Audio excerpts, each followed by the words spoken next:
everybody, welcome back. So we're in my wife's 2011 Honda Odyssey. We're going to be removing her factory radio to replace it with another factory radio. Same one, style is just that this one has the DVD. One of the little ones put pennies or something in there, messed it all up so it doesn't play DVDs anymore. So I'm going to be replacing this one. So some of you may want to do that, or you may be looking to replace it with an aftermarket. So right now we're going to go through the steps of removing the factory radio. Alright, so the first thing we want to do is remove the trim pieces.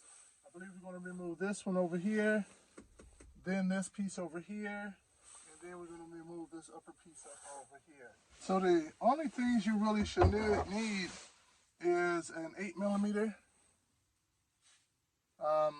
probably not a shorty, a long one, or a shorty with extension on it, and your hands. We may need, a Phillips screwdriver, so I have it on a drill bit. And I normally would use a soft plastic tool to remove the trim. It's a trim tool to be able to get in here to help remove the trim pieces. I can't find it, so I'm going to use my flathead screwdriver. So I have that here. I want one of my wider ones because the wider it is, the less chances you have of doing damage, because you're distributing that force you apply to it when you're helping it, using it to help you lift it out. Alright, so the first thing we're going to do is remove this side over here. You may be able to just get your fingers in here and pull it up without using any pry tool. If not, you just want to get up in there and try to find a good spot to help you get it out of there.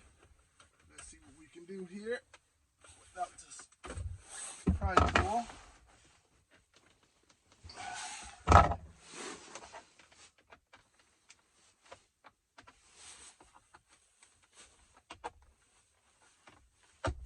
There we go. There's a spot.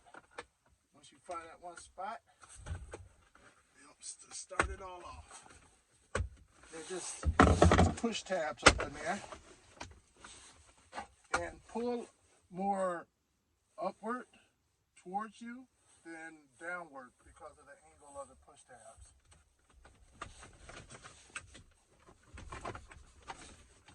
Because you don't want to break them. And what I'm going to do right here, I'm going to put the car in neutral.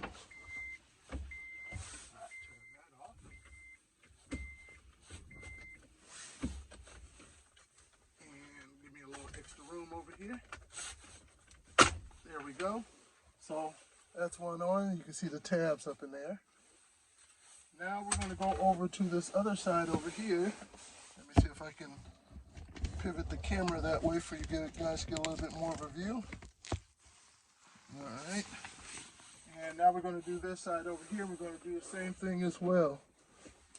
We're going to look for an area just to be able to get that. See it. There we go. There's my left spot. I actually got a second screwdriver here to hold that open while I work on the other spot. All right. There we go. All right. Second one off. You can see the tabs. Luckily, no tabs broken. What you may have, you see there's not one, the white piece on there, but you see them on the other ones. They just pop off, so it may still be in the hole on the dash, so you just take it out and slip it back on. That's all. Alright. And now what we want to do is remove this trim piece up here. Put that back in neutral, turn the key off so we don't drain the battery. So now to remove this one, it's the same thing as well. We just want to grab a good spot. Here you got a way to get behind it, at least, to be able to start grabbing it.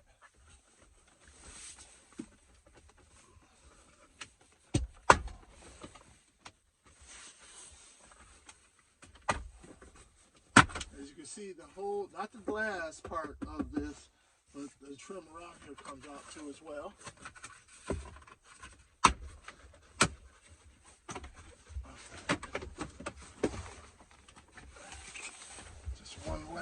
One over there. There we go. And behind here, you going to have the plugs for this right here, so you're going to have to unplug that. All right, so here's the view from behind there, so you can see the plugs. I believe you have 3 different plugs here that you want to unplug. They're pretty straightforward. You have a little tab on there that you just push down and pull it on out. And you would do that for all 3 to disconnect it.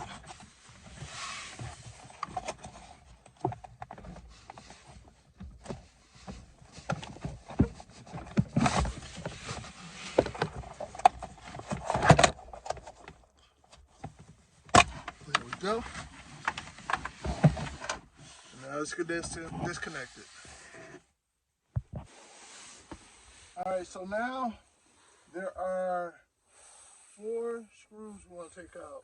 1 here, 1 down here, 1 here, and 1 here. Those are the 4 you need to take out. So we're going to take our 8mm and go in there and get them out.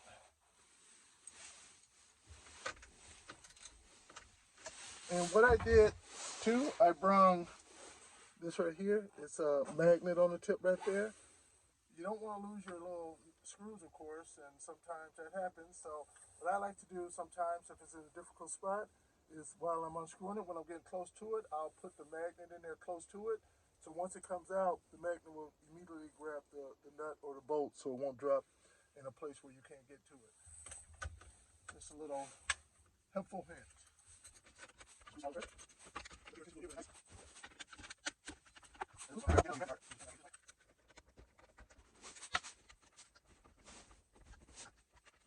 Those are also, the ones at top actually have screws in there. Since I don't have my extension in the car with me, I'm just going to go ahead and use my drill bit and take my magnet over here to be safe.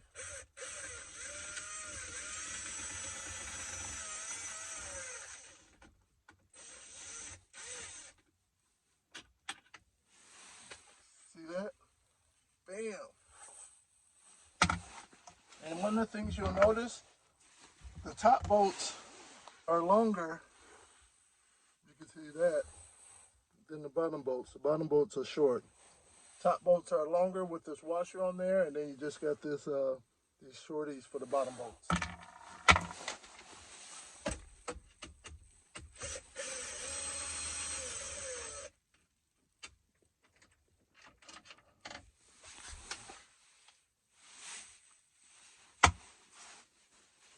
All right, so at this point we should be able to pull it out, but this right here, this little trim piece down here can block it.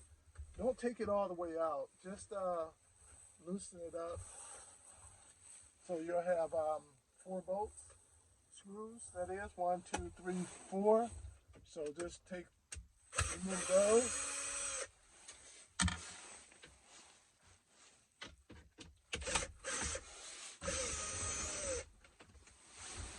Now, from being in there earlier, I lost my 2 bolts over here, so those 2 aren't over in here.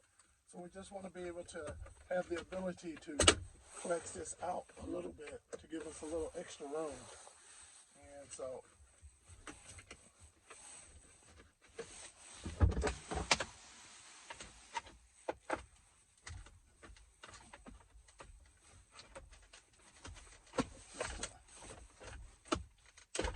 make sure to be able to have that little extra room with this being out a little bit.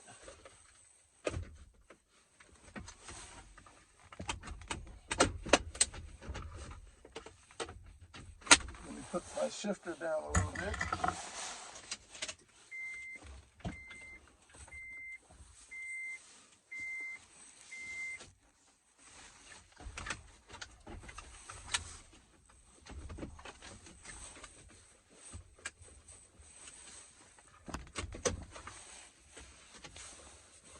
This glove box, see if I can get that to come out a little bit more.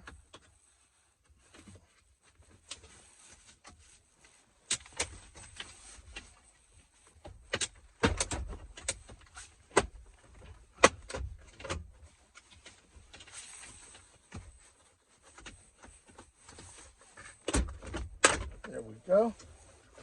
All right, and now we want to disconnect this one from the back as well. All right, so this is the view from behind the radio. So as you can see here, you have what, 1, 2, 3, 4, 5, 6, at least on mine, because I have the DVD and all that. And I believe like the model up from this has the nav, would probably have even more going on back there. But on mine, I have these 5. So they just have a little push tabs on the back again to be able to just push down to release. This one over here, I believe you have to lift this up. Just push nice and tight. Just force it out of there. It's going to be hard, but you may need to just get something separate, like to push down in there, like a Phillips head screwdriver, just to push on that while pulling it up, or whatever works best. But don't pull on the wires. Always pull on the plastic housing. These are the regular style ones, so they make it normal. So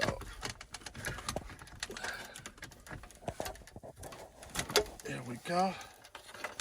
I'm gonna pinch my finger. And the next one.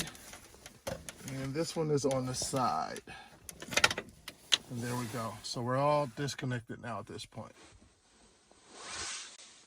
All right, now that we have it all disconnected in the back, now we can completely remove it out of there. And now we'll be ready to install the replacement one. And for you guys who are installing something aftermarket, go right ahead and do it. All right, so now I have the replacement one here, a used one I got off of eBay. Decent price. It was like half the price what I've been seeing out there, so I jumped on it right away. Been waiting about a year to find one at a good price. So now we're just going to plug it back in and install it and see how it goes. All right, now we're on the back of the replacement radio. We're ready to plug it all back in.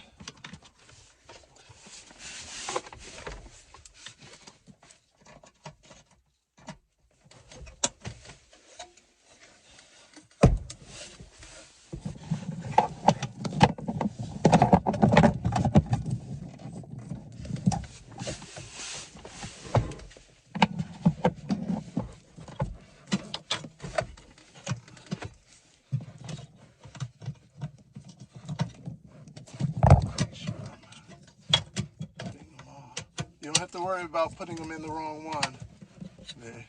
None of them can be crossed over to the other one. They're all specific plugs.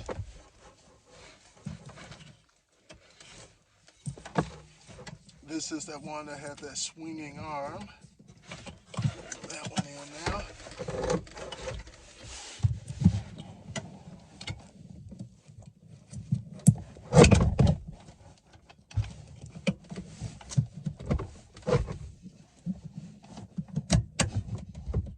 Push the arm back down.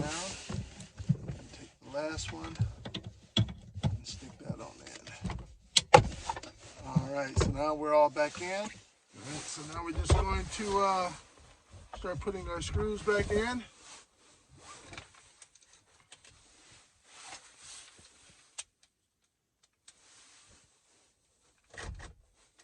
Oops, that doesn't go there. Get my little magnet.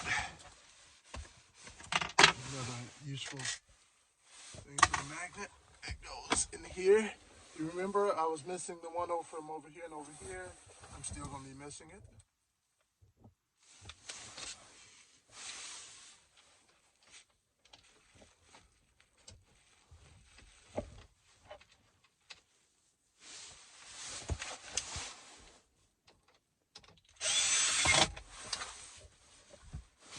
I should have one more down here someplace.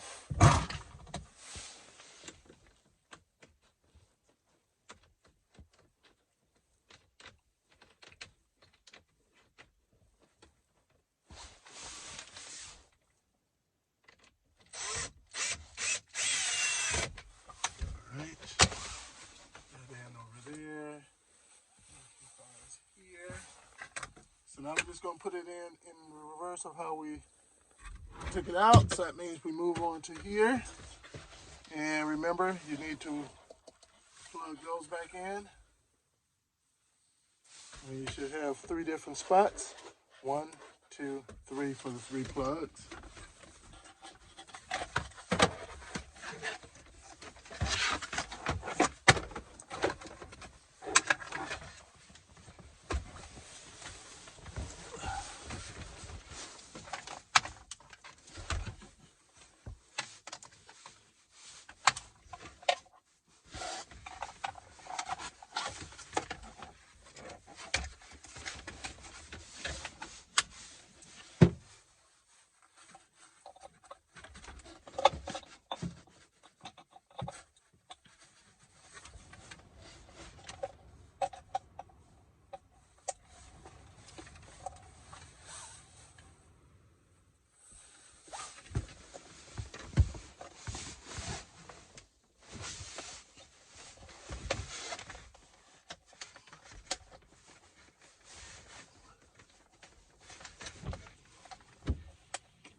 just test everything out that you have plugged in. Make sure your flashers work. Well, my passenger heated seat never worked, so the driver's side never worked. The passenger has. Blower turns on. So now that I have confirmation on that, now I can snap this back into place.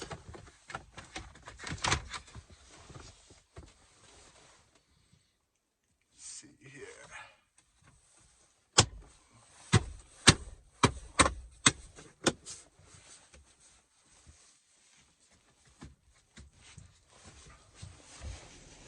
Alright, so I almost made a rookie mistake here. Let me turn the engine off so you guys can hear me. After putting the 2 screws in here, which again should be 4, I was about to put the plates on down here, but I hadn't put my 4 bolts on there. I'm sure a lot of you guys may have caught that. So remember, the long bolts go up top and the short bolts go at the bottom.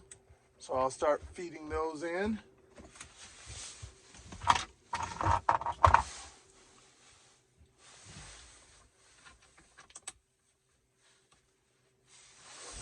Remember, those ones are, you can use the 8mm or your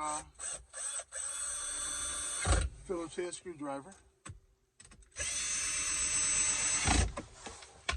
And then we're going to put in the 2 bottom ones.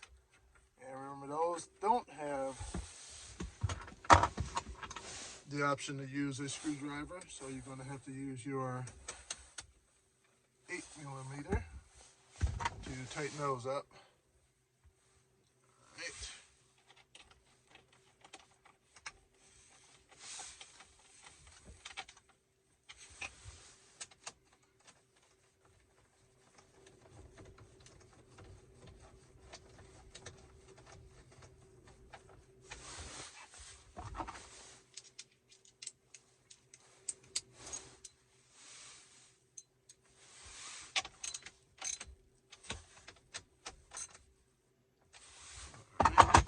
Now at this point, now we can go ahead and finish putting it back together.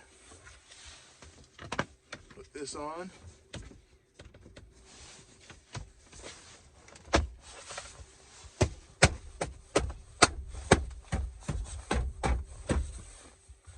Right. And put this one on here.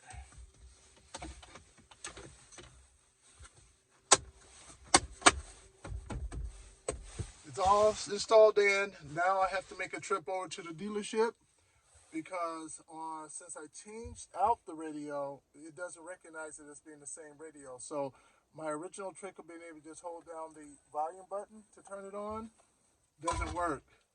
So normally you would just hold down the volume button for like 2 seconds and the radio will come on, and that has worked for me. But since it's a different radio, I'm going to have to go into the dealership to have them reset it. So hopefully this video will help you guys out. If you like, hit the like button.